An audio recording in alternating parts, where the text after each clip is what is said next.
Bienvenue dans Talent of Tomorrow. Aujourd'hui, on va parler de vulnérabilité.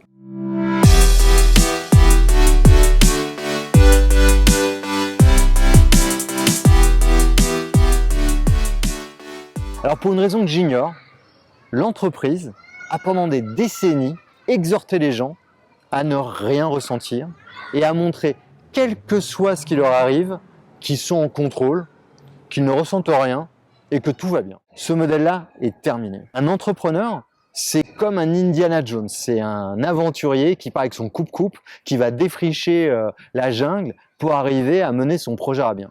Et il va se passer une foultitude de trucs inattendus. Il va y avoir des moments difficiles. L'entrepreneuriat, c'est pas connu pour être simple.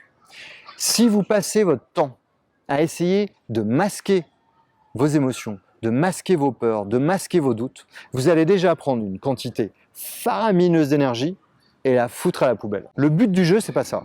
Le but du jeu, c'est que vous ayez 100% de votre énergie à mettre dans votre projet. Quand vous avez peur, quand vous savez pas, quand vous avez des doutes, il faut pouvoir l'exprimer. Être vulnérable, c'est montrer qu'à un moment donné, on ne sait pas. Et aujourd'hui, personne ne peut plus prétendre savoir en permanence ce qu'il faut faire ou comment gérer la situation parce qu'il y a trop de situations nouvelles. Quelle est la différence entre quelqu'un qui passerait son temps à avoir peur et à s'épancher auprès de ses équipes et quelqu'un qui sait simplement montrer qu'à un moment donné, il a des doutes? La différence, c'est le partage. La différence, c'est la générosité, c'est la transparence. Quand vous savez vous poser avec votre équipe et faire le point sur la situation et dire où vous en êtes, vous donnez une chance à votre équipe de vous aider. Vous donnez une chance à vos équipes de proposer une solution, de prendre la main sur une situation, voire même de prendre votre relais, si vous êtes un peu plus down, même parfois pour des raisons personnelles.